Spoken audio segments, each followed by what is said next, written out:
Come to order. Please rise for the Pledge of Allegiance. I pledge allegiance to the flag of the United States of America and to the republic for which it stands, one nation, under God, indivisible, with liberty and justice for all. Thank you. Motion to approve the agenda, please. Second. Moved by Dana, seconded by Mark, that we approve the agenda. Is there any discussion? All in favor signify by saying aye. Aye. Opposed, same. Motion carries. Number 3, approval of the consent agenda, including the following.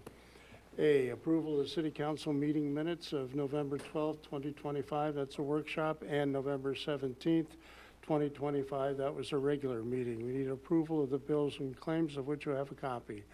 C, approval of tax abatement application from Mark and Christina Shaw, 103 Stonebrook Court, and James and Jennifer Fleming, 202 Stonebrook Court.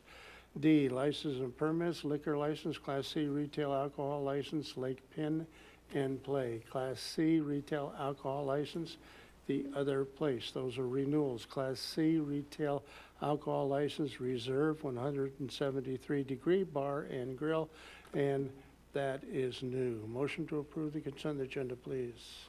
So moved. Second. Moved by Beth Ann, seconded by Creighton, that we approve the consent agenda. Is there any discussion? All in favor signify by saying aye. Aye.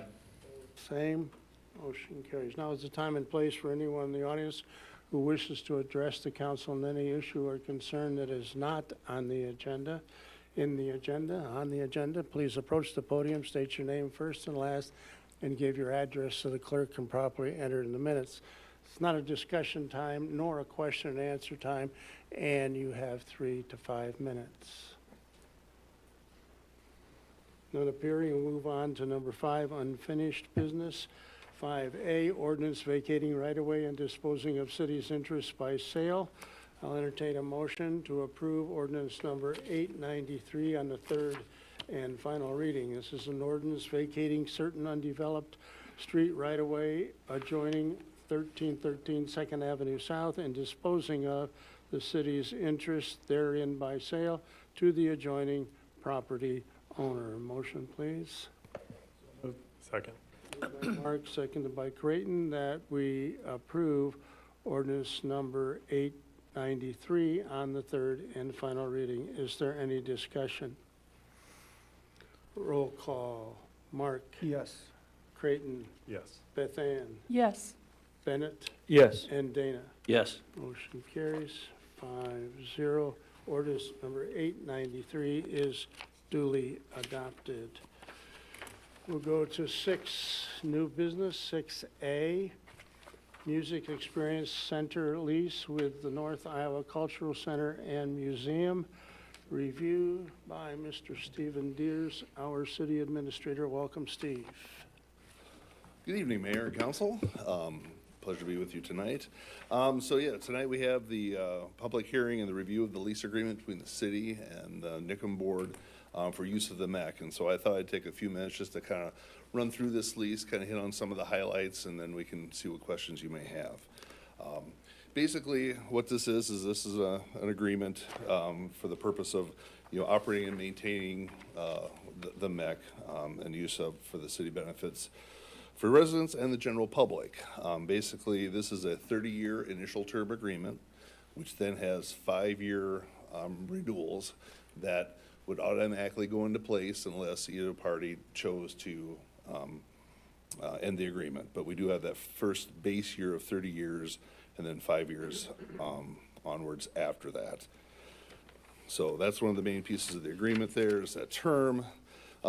Second page, the cost of the lease, that's, for $1 a year would be the idea, would be to allow them to use the facility.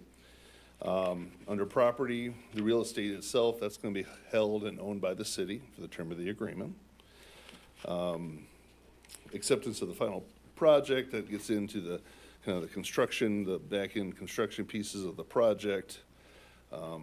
Again, under section C, it talks about city use of the project and discusses how the city shall have use of the components of the project for city business. We will not be charged a fee for using that. If it is booked, obviously, then we'll have to work around that if it's used for another purpose.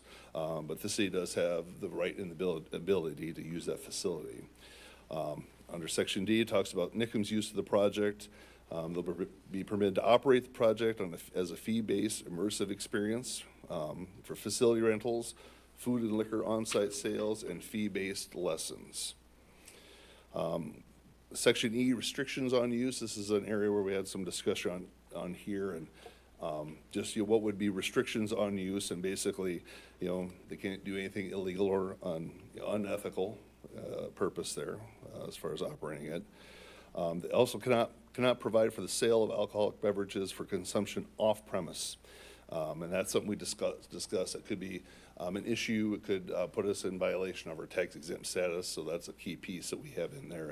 And then that next section talks about any type of purpose that would cause us to use either the city lose their tax exempt status, or NICM to lose their tax exempt status. So some restrictions there on use. Some discussion on open flame, what's allowed with that, what's not allowed with that. We worked through that pretty well. Operation, maintenance, repair project. NICM shall at its own expense be responsible for the day-to-day operations of the project, including staffing the project and custodial services, so on and so forth. Next page, we get into various, exterior maintenance. Most of those will be responsibility of NICM unless it's something in the city right of way that is above and beyond, grass to maintain and so on. You get down to the bottom of the page under H, it talks about the immersive experience specifically, that NICM shall be responsible at its expense for all upkeep and ongoing expenses related to the immersive experience.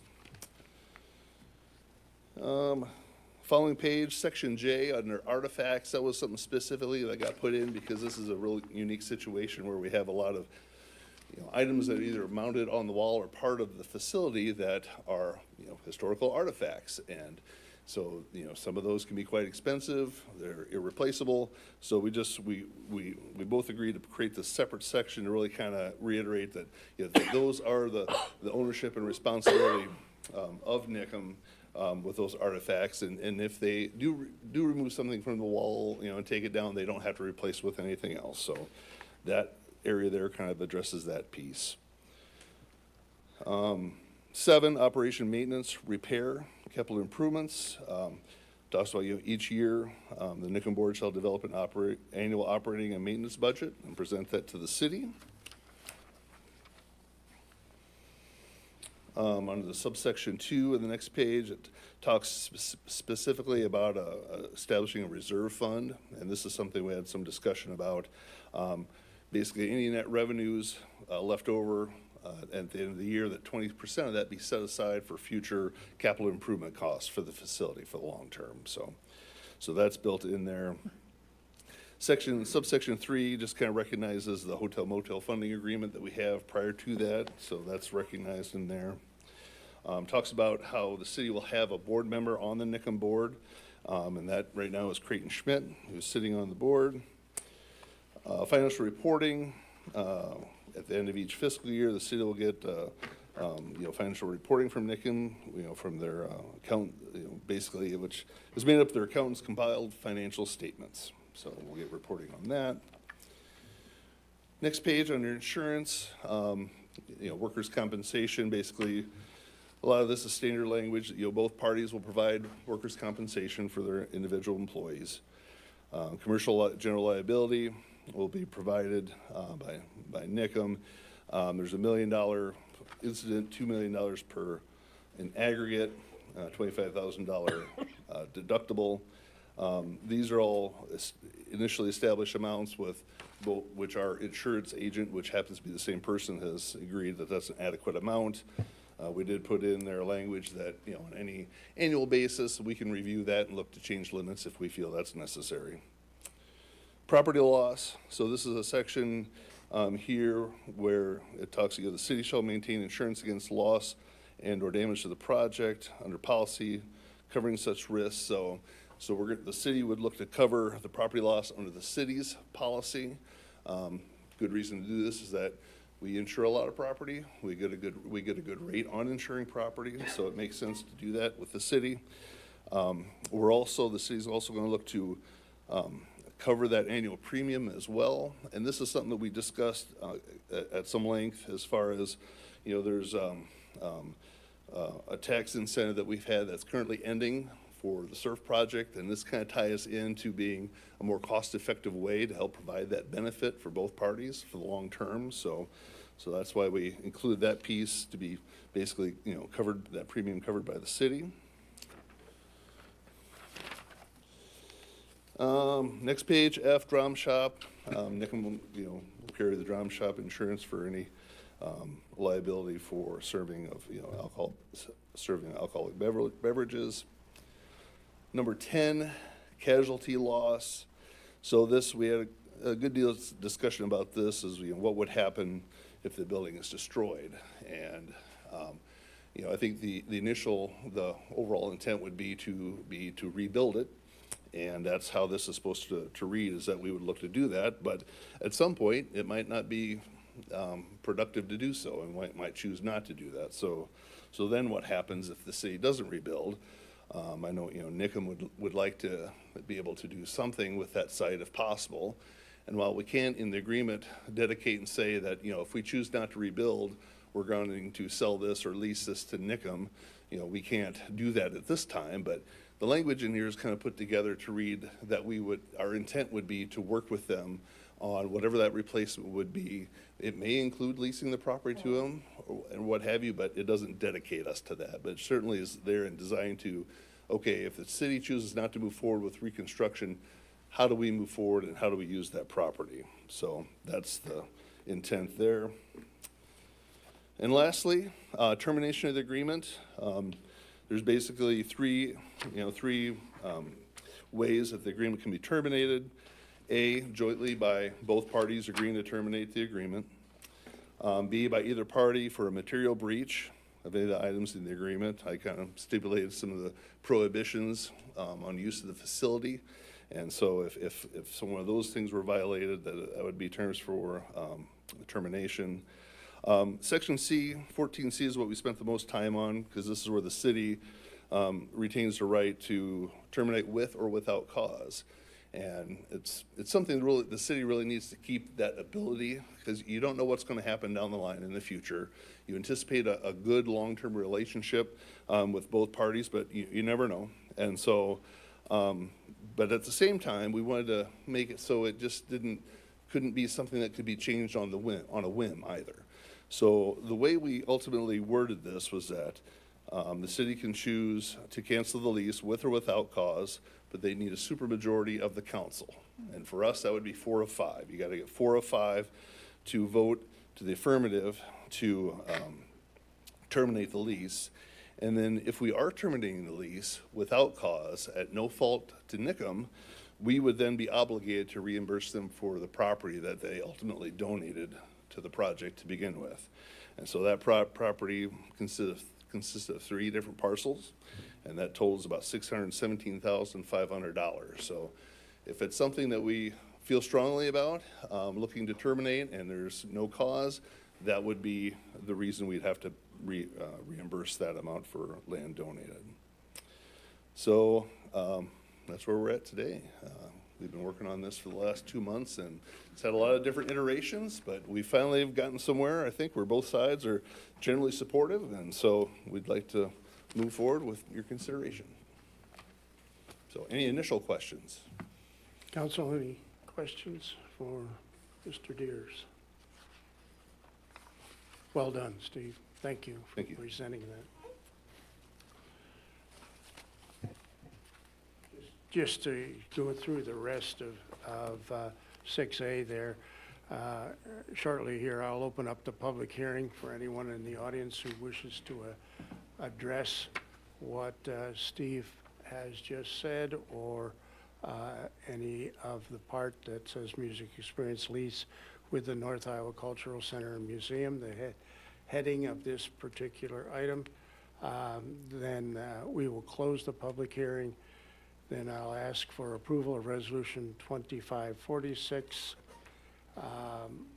And then we will have an opportunity, we being city council here at the dais, will have an opportunity to discuss that, and I want each and every one of you to speak, and I will make sure that you do. I don't have a whip here, but I could pull one out. I think this is very, very important, and then council will vote on this. So, now is the time and place for the public hearing with regard to Music Experience Center lease with the North Iowa Cultural Center and Museum. If there's anyone in the audience that wishes to speak to that particular lease that was just explained by Mr. Deers, please approach the podium, state your name first and last, and give your address so the clerk can enter it in the minutes. None appearing, I'll entertain a motion to close. Okay, well, didn't know whether you needed a walker or not here. I'm getting there. Welcome, welcome. Kurt Kraft, 208 4th Avenue South. Couple questions. It's been a while since I reviewed all of this, and you went through the one paragraph about the funding agreement. Could you maybe go into a little more detail or refresh us on that? In regards to like the insurance? No. piece, or- Hotel, motel.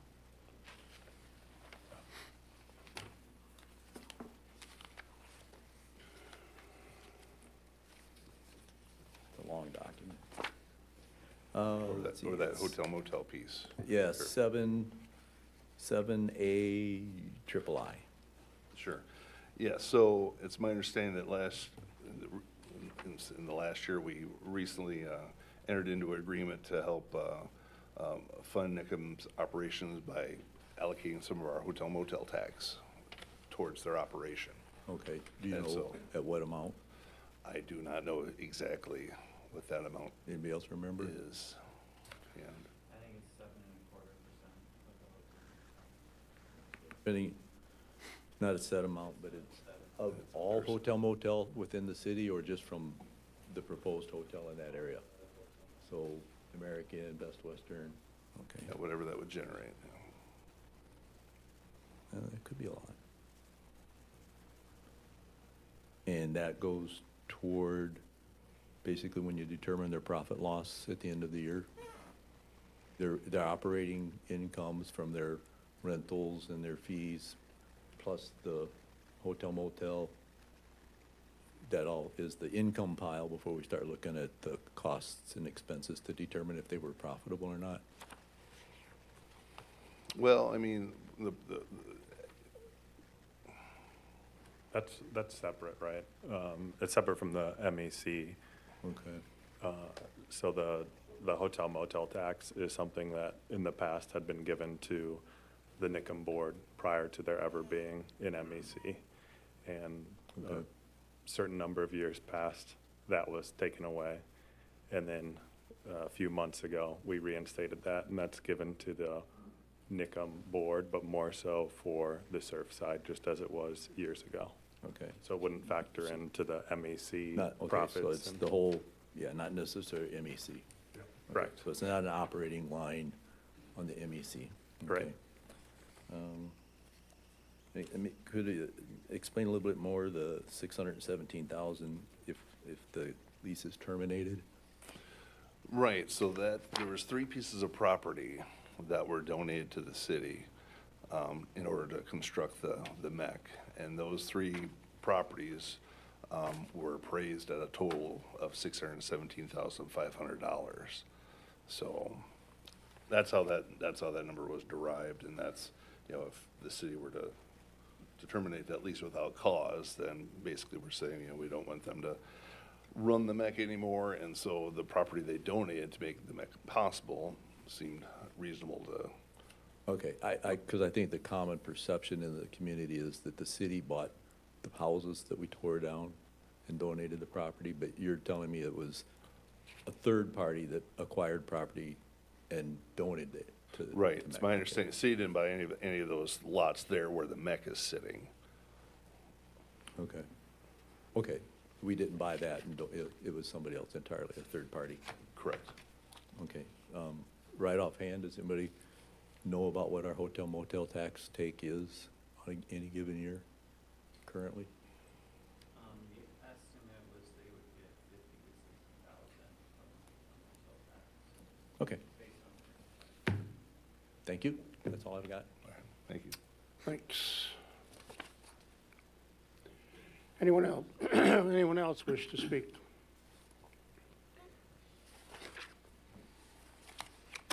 None appearing, I'll entertain a motion to close the public hearing with regard to Music Experience Center lease with the North Iowa Cultural Center and Museum. Motion, please. So moved. Second.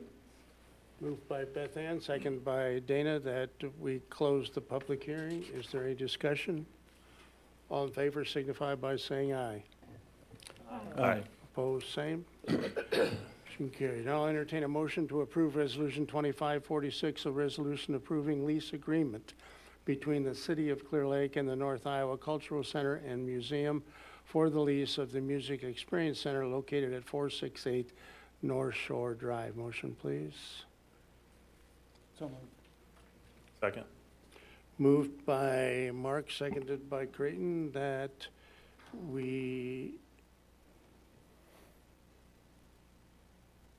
I need to have a discussion in here, don't I? I think that's what you're going to do. Is that what we're doing? That's where you're Okay. at. Yeah. But I need to have that before. Am I, correct me? Yeah, that makes sense. You might want to before you, Pardon me? you might want to have discussion if you'd like to before asking for a vote. Before asking for a vote, okay. All right, and now we will have discussion with regard to that, okay? And we'll start with Dana. I would say that it's, without a doubt, a unique situation, doing the Music Enrichment Center. I think it's an opportunity for the community to enhance the surf district, and I think it's going to be a great opportunity for the surf to grow and to offer the immersive portion to the community and to others that come. It's new, and so sometimes with new stuff comes the nuances of how is it going to all run and how is it going to run and be profitable. I'm not sure that it will be until it's up and running.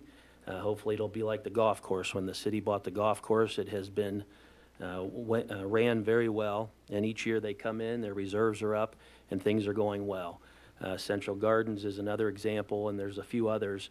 And so I'm hopeful that this will be another thing that the city of Clear Lake does successfully.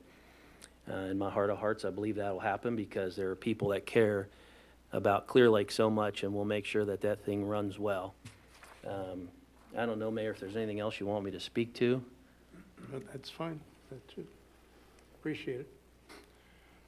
Bennett? Thank you, Mayor. I think this, again, is part of a collaborative partnership we've had with the Surf Board. I think the overall project and supporting the surf is very important and making it sustainable for the long term. In terms of the particulars on this lease, like any agreement, there's a set of compromises that are involved here. And, you know, it might not be ideal for everyone, but I do believe it's workable. And again, I hope for the continued success of the MEC and the Surf Ballroom. So I will be supporting it. Thank you, Mayor. Thank you. Beth Ann? I'd like to thank all the people who are really heavily involved and engaged in this whole process. They may have taken only a couple of months, but it's been a long process to come up with concepts to put this together. I think it's going to be a workable concept, a workable lease agreement, and I too will be supporting this. Thank you. Creighton? Just want to start by thanking the NICM board for their partnership in this project. Quite a huge project for the city of Clear Lake to undergo, the whole Surf District project. And clearly the Music Experience Center is a big main piece of that project. I love when you hear Debbie Durham, she was here a few weeks ago, and she talked about the Destination Iowa grant. And she talked about when she was meeting with the governor, the two of them were kind of saying, can any rural community pull something off to the extent that we would like to see in this grant? And they didn't know. They didn't know if any community could. And we've done it. It's not all the way completed down there, but hopefully the community can see plenty of wonderful progress down there.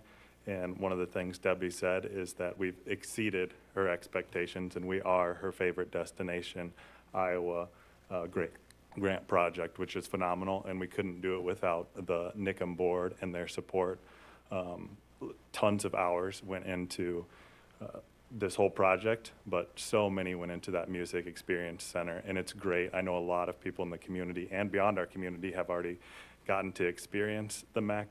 I know my brother and his wife were here from Chicago, and my brother's big into music, and his wife is big into museums and history, and they were just blown away by what a great facility we have in Clear Lake. And it wouldn't be possible without the great partnership with NICM. And I know we've all put in a ton of hours as well, but it's great to see that final project in the Music Experience Center, and those who haven't gone to experience it should do so soon, because it is a phenomenal building and experience that we have here in Clear Lake. And just back on the land donation, I just want to make it clear that there was, from the NICM board, there's 3 parcels of land that were purchased and donated, and that's the $617,000 that we were talking about. The land parcels back kind of behind where the hotel sits, those are the ones that the city has purchased for a future development. But that's another piece that was given to us from the NICM board when we first started talking about having a long-term lease. And I think in the beginning, the long-term lease was supposed to be longer, but we had some legal advice and things like that that gets us down to 30 years. But the intent of that building is always to serve the surf and to serve our community in that way. So very happy to support this lease. Thank you. Mark? I echo a lot of what Creighton said. I think people need to remember that the NICM board does have a lot of skin in the game with the property. And they've shown up to this point that they are capable of the MEC and running the MEC successfully. The artifacts, as Steve talked about in the lease, are really pretty amazing. One of 2 original electric guitars sits in that building right now. Without the MEC, I don't know that it would be here in North Iowa. I think this is a mutually beneficial lease that we started working on, I believe, towards the end of August. And it took us quite a while to get here. And I think this is going to be a great partnership, and the MEC is going to have a very, very bright future. Thank you. Thank you. I want to piggyback on a word that Bennett said positively, the word collaboration. Some of you heard me use it way too often, but I think it's a very, very important word, especially in this particular context tonight with regard to the amount of work that was put into these wonderful purple grape colored sheets here tonight. As Mark said, the amount of work that I call the 4 principal men who have worked on this area, and I truly believe we have an economic development area there, and will have an outstanding economic development area, because this grant specifically says a Destination Iowa placemaking, _placemaking grant. A project that will entice people to come and hopefully stay within this community. As we all know, we're down, 7,777 people from 60 years ago when we had 10,000. I know that. That was the year I arrived. And that case in Clear Lake. That particular area at that time had 5 motels, 3 eating places. The best in my mind was Whitkey's. There was an arcade there where the Grow Harbor is now. It was a total different area. I truly believe the way this was put together by RDG and the city and these 4 people, this will become a spotlight of the community in the future. Much like the lake is a spotlight in the community, and we had to do something about that starting around 1995, and the mayor here, sitting in the audience, had a good role in getting that moving, an important role. And look at what that has done over the last 60 years. Is this going to be the same? I don't know, but it will be an economic development area because of this particular grant that we received, one of 3 in the state of Iowa, and then one of those, I understand, has dropped out, so there's only 2 of us left with this. All of it, the money for this and everything, must be spent by June of 2026. Am I correct? Yes, and so we have work to be done. We know what it is. We know how to do it. This has provided a step for us tonight. And as Mark said, Mr. Stevenson, Mr. Nicholas, Mr. Snyder, Mr. Cooney have poured thousands of dollars of their own into this for a number of years in order to keep it going so that we can come hopefully to light once the streetscape gets in, once the access to the lake gets put in, and people then begin to come to that immersive center, as several of us made trips here, there, and everywhere to make sure that that did occur, as well as the ballroom upstairs, operated by the Nickum Group, North Iowa Cultural Center and Museum Directors. You know, how thankful we should be for those people to hang in there, those 4 to hang in there over these years to make this come to light so that now it complements the landmark known as the Surf Ballroom. 27 landmarks in the state of Iowa. The Surf Ballroom is one of them. 2,500 in the United States. The Surf Ballroom is one of those. And now we have something beautiful to complement that. And let's see where the rest of the area continues to go. I can see only positive things, but thank you for all those who have worked on this and worked on this and worked on this to the point of where here we are tonight. Thank you. And now let's take a roll call vote on Resolution 2546. Creighton, Yes. Beth Ann, Yes. Bennett, Yes. Dana, Yes. and Mark. Yes. Motion passes 5-0. Resolution 2546 is duly adopted. Thank you, City Council. Thank you, all the people that worked on this, and thank you for the Nickum Board. Appreciate it very much. Moving right along, 6B, consideration of one-time economic development grant to the North Iowa Cultural Center and Museum Review. Mr. Deers.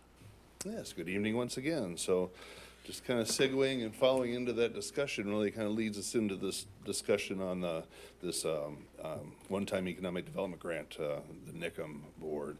As it was mentioned, you know, there's been property donated into this project to the tune of $617,500. Nickum has also spent a good deal of money getting this project up and running and started, which is no small task for what we're looking at. And, you know, and that number, you know, somewhere in the neighborhood of about $400,000 to get the thing, you know, up and running to where we're at. And so there has been a request from Nickum for some funding assistance to help with that startup, help with that marketing, employees get that off and running. And so based on that discussion, we ended up with this economic development grant request for the amount of $75,000. This is a one-time funding request, or at least one-time payment that we're agreeing to, that would help offset and help get this project really going and in a good positive direction, and keeping those good vibes and things running. So before you tonight, Resolution 2547 would be for your consideration of this $75,000 grant to the Nickham Board for marketing and staffing startup. So, any questions initially? Questions for Steve, council? Thank you, Steve. Thank you. Therefore, I entertain a motion to approve Resolution 2547, resolution approving a one-time economic development grant, that's $75,000, to the North Iowa Cultural Center and Museum to assist in the startup costs associated with marketing and staffing for the Music Experience Center. Motion, please. So moved. Second? Moved by Beth Ann, seconded by Mark, that we approve Resolution 2547. Is there any discussion? Roll call. Beth Ann? Yes. Bennett? Yes. Dana? Yes. Mark? And Creighton? Yes. Motion carries 5-0. Resolution 2547 is duly adopted. Thank you. 6C, 2025 Street and Utility Improvement Project, Contract Number 1, Project Update Review of Pay Estimate Number 2 and Pay Estimate Number 3. Matt Stedding, City Engineer. Welcome, Matt. Thank you, Mr. Mayor, Council. Hope everyone had a good Thanksgiving with your families. Got some beautiful white stuff on the ground, which is not so beautiful for construction. So we'll hit here with pay app number 2 to Nettleton Excavating. That original contract sum of $1,241,245.40. To date, we have $480,305.09 completed and stored. Take out our previous pay estimate number 1 amount of $204,576.90, and we come to that amount due this estimate of $261,319.04. So I will flip over. We're doing both 2 and 3 right now on this pay app, so we'll flip over to do 3 here. So that original contract sum again to Nettleton Excavating of $1,241,245.40.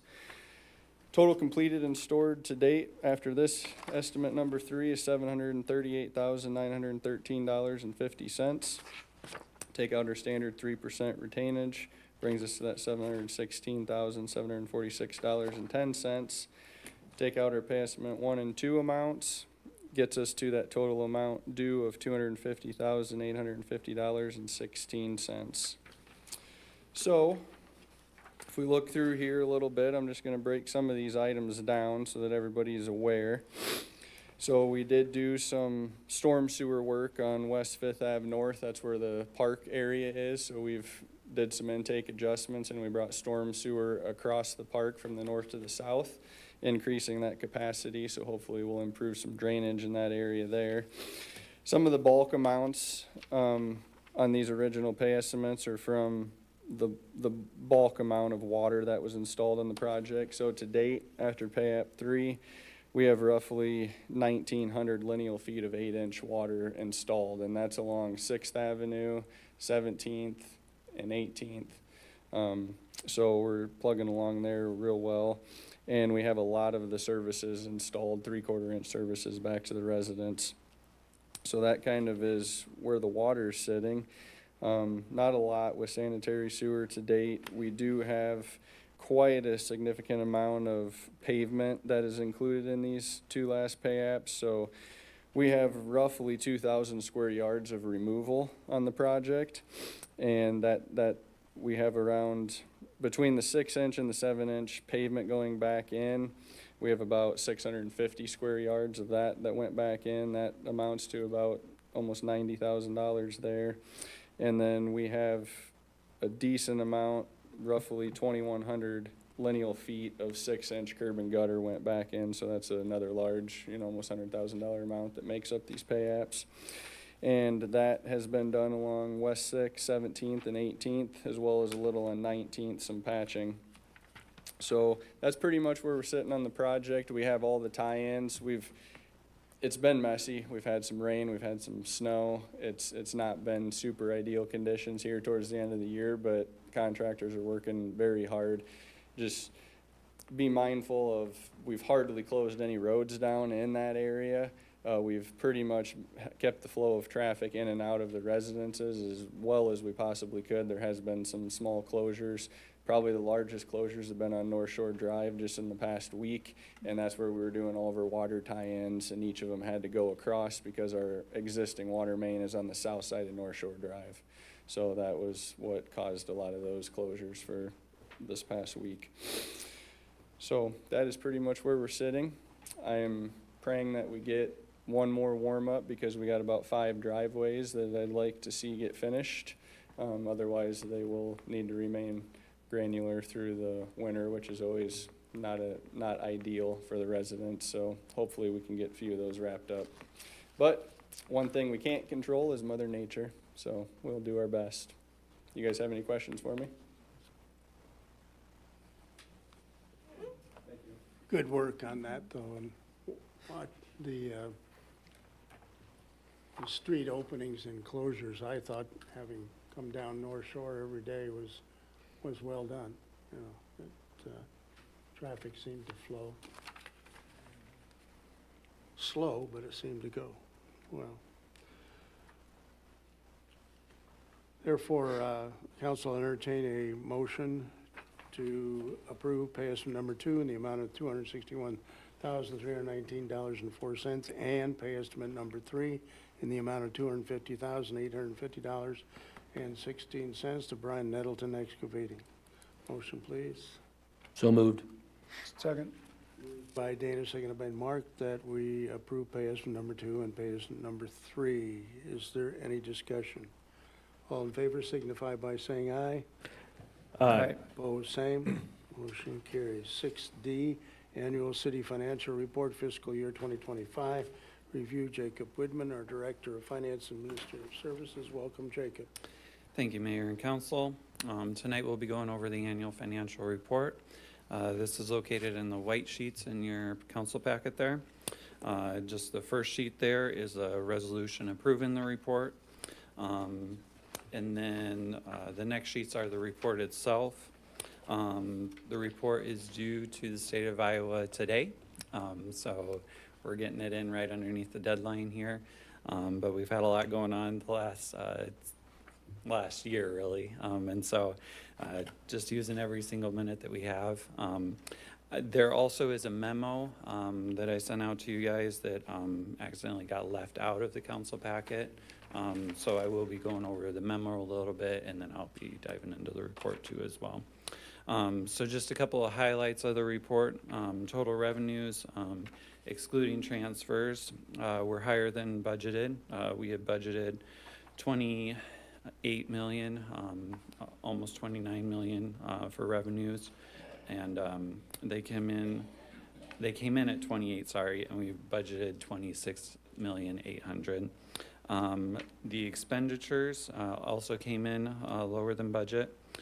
So total expenditures excluding transfers were under budget at 27 million and some change versus the 29.5 million that we had budgeted. Our debt as of June 30th was 8.5 million. That was versus the 4 million that we had at June 30th of the year before. But still was very low. We are at 10% of our debt capacity, which is a super low percentage-wise, and just dollar figure-wise, we are running a very low amount there.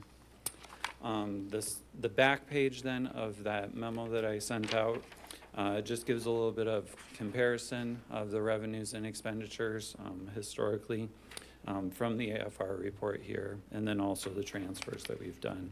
And you guys will notice that the last 2 years, 24 and 25, have been a little bit higher. That's partially due to the big projects that we've been having going on in the SURF district there and the Destination Iowa grant that we got for those projects.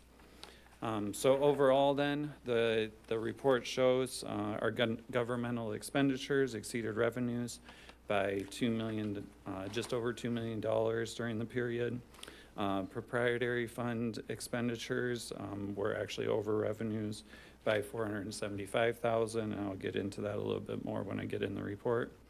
So the total revenues over expenditures for the period for both the governmental and proprietary funds was $1,596,156.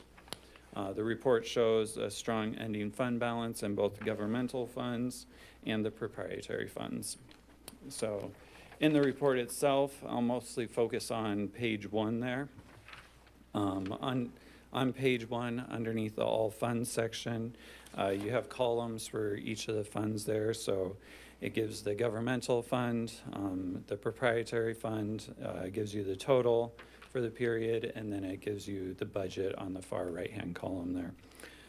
So under governmental funds, I already went over some of the numbers in there, but our ending fund balance as of June 30th of 25 was $18,641,816. Of that amount, just over 10 million of that was in the general fund.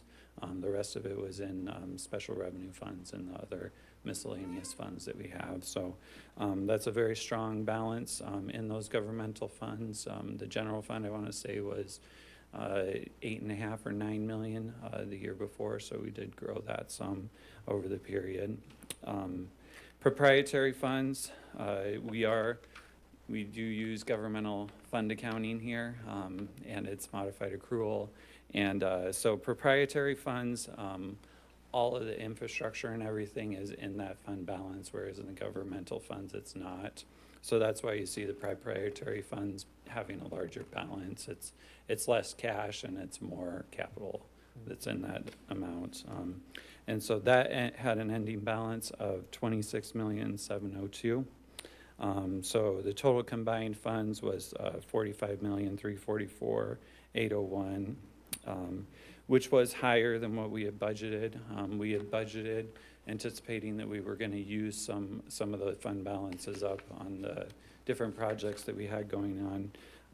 But some of it was due to timing, and then some of it was just due to good fiscal responsibility and making sure that we were living within our budget. We did come in within our budget and exceeded it by quite a bit during the year. So if you look at the excess revenues over other expenditures line, so we had budgeted that we were going to decrease our fund balance by 2.77 million during the year. We actually increased that, as I mentioned in the memo, by 1.5. Most of that was coming in the governmental funds, which was a $2 million increase over those funds. I do want to point out under the proprietary funds there, that 470 negative. I know we've had some discussions about how our rates aren't keeping up in the proprietary funds with our expenses, and that shows in the report here. I think if you look at last year's report too, we had done a good amount of transfers in to kind of cover that shortfall last year, but it is a trend that we have been seeing over the last number of years. So I know when we did our goal setting, that was kind of something that we had talked about, but I just wanted to point that out here that it is kind of an issue that we're looking at, and we will probably have to look at adjusting rates or looking at a way to make up that shortfall in the future. So for the period, it was that 475,000 that we were reduce the fund balances down in those proprietary accounts. Towards the bottom of that page 1 then, it shows our geo debt of that 8.5, and then our general obligation debt limit is 84,702,499, which is the 5% of our assessed value as set by the state of Iowa. So once again, operating well underneath that debt limit, which is a good place to be. It's obviously a place I like to be as a finance director. There's a certain level of debt that's good, but it's also nice to be able to pay cash for things and to be in a good financial position as a city. And I think when looking at this report, we are in a very good financial position as a city. The rest of the report then, I'm not gonna go into the detail pages unless you guys have any questions on it. I will say on the last page of the report there, that is a new page for this year's report. The state is trying to collect a little bit more data on debt that cities have outstanding, and so this is a debt page that they added. It actually, a lot of this information we already submitted with the budget. They just didn't require you to do it on the AFR before, and now they're requiring you to do it on the AFR. So that's a new page that we have this year. You'll notice on the bottom that it says page 11 of 17. I didn't put all the other pages in because they're just blank debt pages because most cities have a lot more debt than we do. So that's all I have for the report unless anybody has any questions for me. Questions for Jacob, council? Thank you, Jacob. Well done, thank you. Entertain a motion to approve Resolution 2548, a resolution approving the fiscal year 2025 city annual financial report. Motion, please. So moved. Moved by Bennett, seconded by Creighton, that we approve Resolution 2548. Is there any discussion? Roll call. Bennett, Yes. Dana, Yes. Mark, Yes. Creighton, Yes. and Beth Ann. Yes. Motion carries 5-0. Resolution 2548 is duly adopted. E, Economic Development Grant Agreement with Charleston Excavating for water and sewer main extension on North 40th Street. Intro review, Mr. Deers. Good evening once again, Mayor and Council. So item 6E tonight is the Economic Development Agreement between the city and Charleston Excavating. This is in regard to their project on Main Avenue and 40th. You know, they're putting in some condo storage units, and in order to serve them with water and sewer, they have agreed to help install that water and sewer main and extend it out that way. And so this development agreement would look to partner with them in that effort. And this is really a fantastic opportunity for us to be able to extend some water and sewer to an area that we haven't been able to serve before. And so this agreement would basically put into place an amount not to exceed of $290,000 that the city would look to reimburse for water and sewer infrastructure, working its way east on Main, out to 40th and then north to their property and kind of dead ending just north of that, getting us really close to that area of the railroad tracks where eventually we'll look to hopefully extend in the future, but puts us in a good position and really is an opportunity for us to get something done that we might not otherwise be able to get done. So that's my part of this. Any other details? We've got Matt here to kind of walk through the nitty gritty on the work. So Nitty gritty, Matt. I Welcome. don't know about that, but thank you, Mayor, Council. So yeah, like Steve said, this has been a very long time coming. I know this has been a project that the city's been, we have no way to fight fires or anything out there. We have no water out in that area, wells or what everybody is on out there. So we're gonna be running roughly from 35th to the east, 1,100 lineal feet of gravity sewer. So it went back and forth for a while between force main and gravity just due to the water table in that area, as well as just the sheer cost of it being a difference between gravity and force main. So right now I have chosen Valley Testing. They're gonna do 3 bore locations out there. It's not 100% set in stone right now, but the development agreement does account for the gravity, so it would be a lesser situation if we have to revert back to force main due to water table issues in the area. So they're gonna do 3 boring locations, and then I'll read the boring logs and we'll see where the water table is at currently. So that'll give us a good idea on if we can run gravity. But there are 4 residential properties out there that we could serve, so not a lot, but it's there's a number of reasons why it's just a better scenario to run gravity over force main, and we are gonna be accepting that as a public utility in the end. So I would much prefer us to do a shallower gravity system than run a force main. So hopefully we can get that able to work out there. And we're gonna be running roughly 2,700 lineal feet of water, so that will extend all the way down Main, underneath 40th, and then all the way to the north, up to the south side of the tracks there in Absolute Waste property. So that'll get us in a situation so that we're completely ready to punch under the tracks when that time comes. I know there's some other development possibilities. We got some farm ground that could potentially open up just to the northeast of there, which could be a really big thing in the future. So we're kind of getting that primed, and then ultimately we'll be looping that water in with the airport location. So just so everybody's aware, sanitary sewer will never cross the tracks due to grade elevations constraints, as well as just the capacity that we have working in that area. So any sanitary sewer that would serve the north side will come from the north side of 18 and have to come up 40th going to the south. So there'll be two kind of separate sanitary systems, but this will take care of everything on the south side of the tracks. And then like water is the one utility that will extend and loop all the way through. So yeah, just for reference, I mean, we're looking at 290, and I also added a contingency in that as well of 10%. So hopefully we can make all this work out, and it'll be a great project. Eric's brother Bob, he's an engineer up in the cities, and he's been kind enough to put together the construction documents.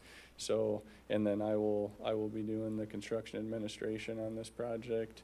You know, if we were gonna go at this as a city project, we'd be looking at $600,000 to $700,000. So this is a huge deal, and it's something that we've been in need of for quite some time. So can't stress that enough. But do you guys have any questions at all for me? Council, any questions? No questions, Matt, but this is my ward, so I'm very excited about this. And I live on the corner where the very last hydrant is. And I know when they had a big fire at the pallets, they were pumping water from that to try and put out the fire at the pallets. So I'm very excited about this project.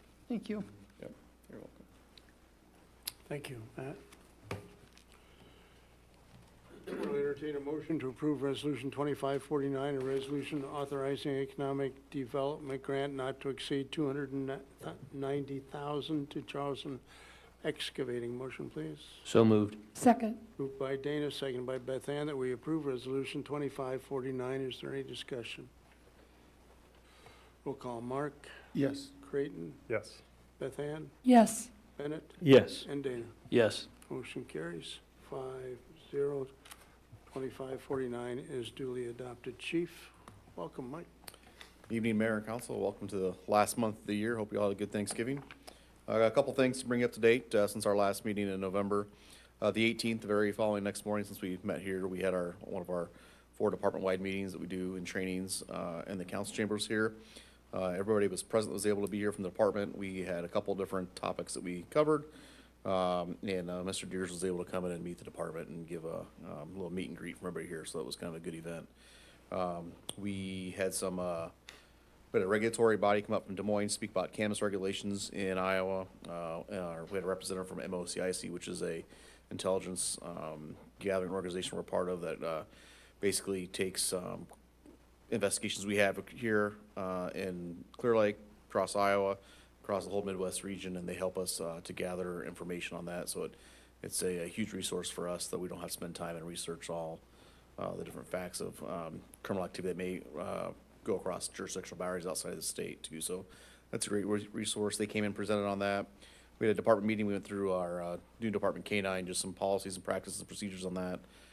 Flock, those are starting to roll out. You'll see some of those cameras being installed as weather permits, and some access to those is being granted to some of the officers and dispatchers. They're all completing certifications and using that program to make sure they're following all the state and local and federal laws with that as they roll that program out. And then we also went through our upcoming program that'll start January 1st with the mandatory mental health check-ins for all the department employees, looking for our employee welfare mental health, wellness, and make sure everybody's doing okay.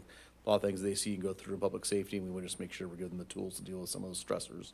Fun fact, I'm going to go first, so I can be the first guy to meet with somebody tomorrow afternoon, so I'll have my appointment kick off tomorrow, just so if anybody has any questions, I'll be the guinea pig, and we'll go from there too. So everybody else will kick off on their anniversary month with the department, starting January 1 too. So that's tomorrow afternoon, so I told my staff, if you see my door closed and hear some sobbing or something come out of the room, that's just me having my mental health check-in for the year.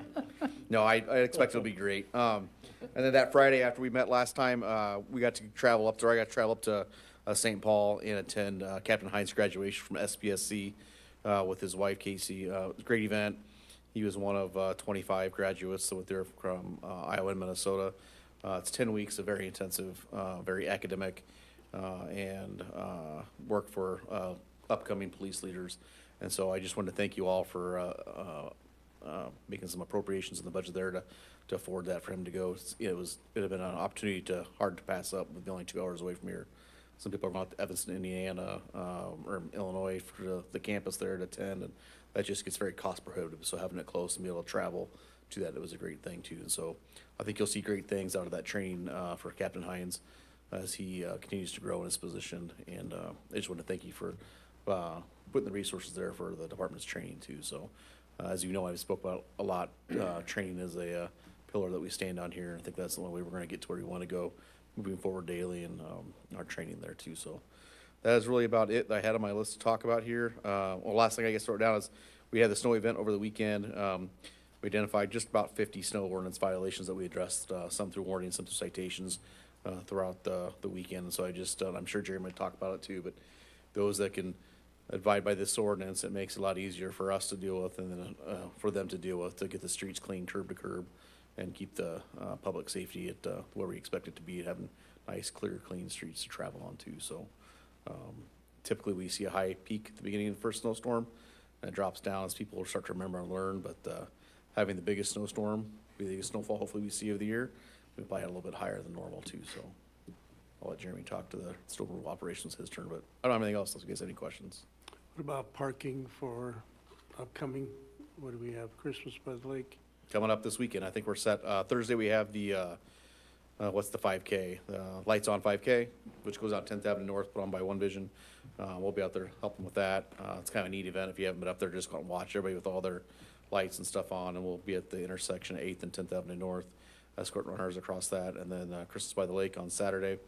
So as a reminder, everybody be off the road downtown. It's starting at noon. We'll close the road down, and the festivities will start in the streets, and then we'll have a parade that starts at 5:07. That's when the sun sets, and so then fireworks after that. So we are set. We met with the chamber last week. We'll meet again this week just to go through some things. Bought some additional signage just to make sure everybody's aware roads are closing at noon. We'll put it out on social medias on Friday as a reminder, and then again Saturday morning. And it should be a great event. It's one of my favorite events. It's with the snow on the ground, it might be even a little better this year. Okay. Questions for Chief? Thank you, Chief. Thank you all. Good report. Yeah.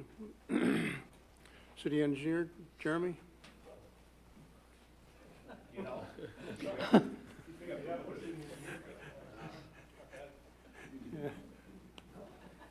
Welcome, Jeremy. Thanks, Mayor, Council. Yeah, obviously we had a pretty big snow event over the weekend, so that's what I'll report on. I think between Saturday and Sunday, I think we put in probably between 26 and 32 hours, depending on the individual. So, yeah, overall was a decent event, you know, as far as removal goes. As Chief mentioned, Snordant, I guess, parking on the streets, et cetera, does impact our snow removal operations quite a bit. Not only just during the events with us and the safety reasons of all the obstacles that we're already currently going around, but also in the follow cleanup, right? So once those cars end up getting moved, it does create a lot of hazards in the road until we can get back and clean them up.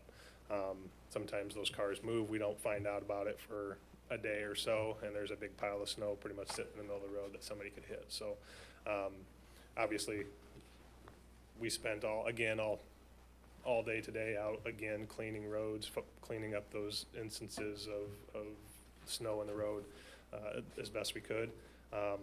Obviously, as traffic and the snowpack melts and accumulates, there'll be some mush on the road and whatnot, and we'll probably do some more cleanup as the days go on. But yeah, I think, like I said, I think that was probably a full season's of snow operations for us.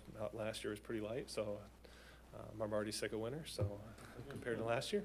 But yeah, beyond that, like I said, that's the main thing, trying to keep off the roads, not blowing snow on the road, not pushing snow across the road. It just creates a lot of hazards and a lot of extra work for us to go back and clean up. And sometimes we can't get back there right away to clean it up after it's been done, just because of instances, once it gets middle of the day, the amount of traffic that's out there makes it a lot tougher for us. So if we can do all our cleaning overnight when the events happen, it goes a lot smoother. So, yeah. Yeah, any questions for me? Yeah, just a reminder, I think to folks that our ordinance on parking is our ordinance. It's not the same as surrounding communities or anything like that. Yeah, correct. Mason City does an alternate side. We don't do that. Ours is you be off the road, off-street parking, so we can get curb to curb and get things cleaned up in one shot. So, Right. yeah. Well done, Jeremy, well done. Any other questions? No? All right, thanks. City Engineer, Matt Stedding again. Welcome again, Matt. We're just trying to get a lot of projects wrapped up in town here. I know tomorrow at the Performing Arts Center, there's gonna be a short little road closure there. They're gonna tie in sanitary sewer and bring it up towards the Performing Arts building tomorrow. So hopefully that all goes smooth. I know it's a little difficult with the snow that we have, but hopefully we can get some of that knocked out and then hopefully get a temporary patch put back in that location. I know a lot of you probably heard, but we did have a water main break on Friday afternoon. It was over on South Lakeview by the outlet, and water department was notified right away. They went on site, got a hold of a lot of the folks from Public Works. Everybody went out there right away, got everything taken care of, got it fixed. I think they had it, completed by around 6, and then these guys turn around and then go back out for, like Jeremy said, another 29 to 36 hours. So it's a thankless job. It really is. And I just think that, we owe some credit to all those guys and just want to say thanks for their efforts through everything that we have going on and then keeping a level head through it all. So that's what I got for now. Thank you. Thanks. Jacob, Director of Finance, Administrative Services report. Again, Mayor and Council. For my report, I did want to go over quick with the GEMT report. That is, I put a summary page in your packet there on the last page. And so basically, I just wanted to give a recap of this. This is another annual report that we do. It is for a federal program that helps to cover the gap in Medicaid transports on the ambulance side. And so we just started this program last year, so this will be our second report. We just started receiving funds here in fiscal year 26, and so this will be for the funds that we receive in fiscal year 27. And so it is a cost report, so we submit what our costs are as an ambulance service, and they come up with a rate to add on to what they already pay for Medicaid to help to cover that cost for those Medicaid transports. So for fiscal year 25 cost report, they came up with an add-on rate of $1,297.04. For the year before's report, just for a comparison, that was $1,138.77. Obviously, our costs have gone up a little bit, so those costs associated with each transport continue to go up a little bit. So that was on the back side of the report. On the first page of the report there that you have, our Medicaid transports that they're anticipating for, this will be for 27. They're projecting there'll be 72 MCO transports and 3 fee-for-service transports. And so a total of 75 total Medicaid transports. That projection is down a little bit. When we did our first cost report last year, they were anticipating there being around 115 of those types of transports. So that does fluctuate some every year depending on the number of riders. So at the bottom of that page there, you'll see that they're projecting for fiscal year 27 that will receive $61,518.63 by being enrolled in this program. As a net increase to the city. And obviously that can adjust some based on the number of transports. So if we do end up doing more than that projected 75 transports, that dollar amount will increase. So a good program to be involved in as it brings additional funds into the city here to kind of cover our costs on those transports, as the payments on those aren't nearly enough to cover our costs. And so a good program to be involved in, and I just wanted to give that up to you guys. There's quite a bit involved with that report. I didn't actually put the report in your packet, but just another thing that as a city here, we're trying to do the right thing. We're trying to look out for the taxpayers, and if there's programs out there that we can take advantage of, we want to try to take advantage of them to bring more revenue into the city. So Yeah, that's great. the only other quick thing I had was you guys approved that 2080 agreement with Mason City for the full-time watershed position. So we're looking in the next couple weeks here, hopefully next week, to have that job posted and start getting applications in for that so that we can get that position filled. So that's all I have, unless you guys have any questions. And we'll include a person from APCO. Yeah, when we get to the actual hiring, I would assume last go around, we included all the partners in Right. when we did the interview process. And so I would imagine we'll do that again. We'll have Mason City involved, and we'll have the APCL, the county involved, and Ventura involved like we did last go around. So, Yeah, great, well done. Yep. Thank you. Under Mayor's report, let's go with Mr. Assistant Chief Keefe. All right? Yeah, I'm fine, Mayor. Just, Safe to announce 5-minute limit? yeah. Think nothing of it. It's okay. Mayor, council, I appreciate the time here, and I want to thank the mayor and Dana. I don't think I'll be at a council meeting for you guys, but the fire department certainly thanks you guys for your tremendous support. You've always been there to help us out. You've always been there, and continue to do that. Please come to our station whenever you want. You're more than welcome over there.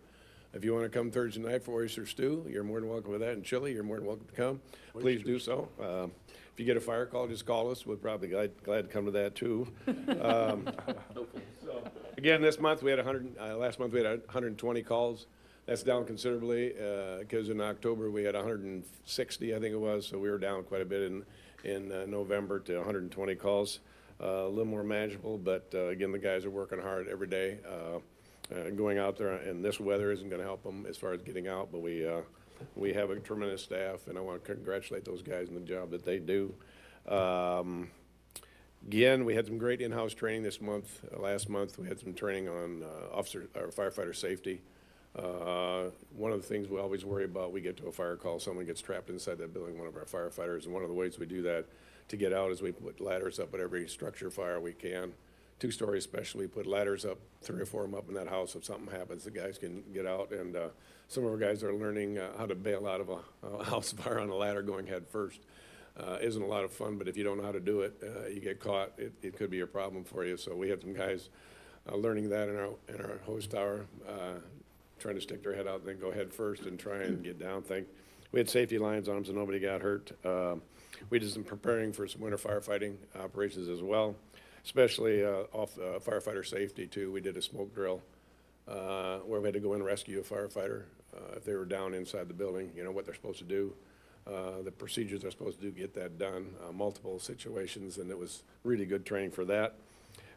Again, we're asking people, it's Christmas time, we're asking people to be safe here. We've got Christmas trees going up, lots of Christmas decorations out there, so we're asking everybody to make sure they check their drop cords, their lights they're using, and if you have a tree, please water the tree. Keep it watered as much as possible. My wife just purchased an artificial tree, so that's one of my jobs. I can get off the calendar. I don't have to do that anymore. Again, I'm big on not using candles. I'm a firefighter that just big on not using candles. I don't like it, to be honest with you, when the churches use it for their last Silent Night program. I think those candles are just, I've seen too many fires that were caused by candles. I have a real hard time with that. But if you're going to use candles, please be careful with them when you're doing that. Get your furnaces checked, fireplaces checked, and so forth. We're asking people to do that. From a fire department standpoint, we also we started looking at, I hate to say this, I know Jacob was talking about all the good money coming around, but we're looking at a new purchase for a fire truck 5 years from now. We're looking to replace Rescue 1. We already got some guys looking at how we're going to do that, what truck we're going to kind of get. And so we're starting to that process because it's a 3-year build. So it takes 3 years to get one built. So we want to be prepared when the time comes, we can get that thing built, get it ready to go. We will be, obviously, we'll be having 4 firefighters retire this year. And fire personnel, Missy Hewling is retiring, one of our paramedics. Greg Nicholas is retiring this year. Dave Sims, I call him Airport, he's retiring. And of course, Doug is retiring this year. We will have a new chief next in January, so we will be getting that election taken care of. I think that's it. If you got something else for me. Any questions for Mike? Yeah. Well done, thanks, Mike. If you come over for oyster stew, you're gonna have to eat one of them raw. You're gonna have to swallow one raw, okay? That's the rookie requirement. So if you're coming over, you gotta eat one straw. They go down easier that way. Yeah, they do. Yeah. What time? 6:30 if you wanna come over. 6:30. You're more than welcome to. Thank you. Under Mayor's report again, Chad, North Iowa Corridor. Welcome, Chad. Thank you, Mayor, Council, and mentioning oysters reminds me of my favorite experience with Jacob in DC, watching him eat one. I've got video. I'll show you sometime. It was great joy for those of us around him.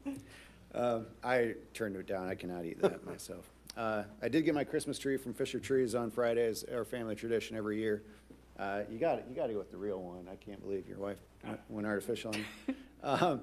But no, just a few quick updates.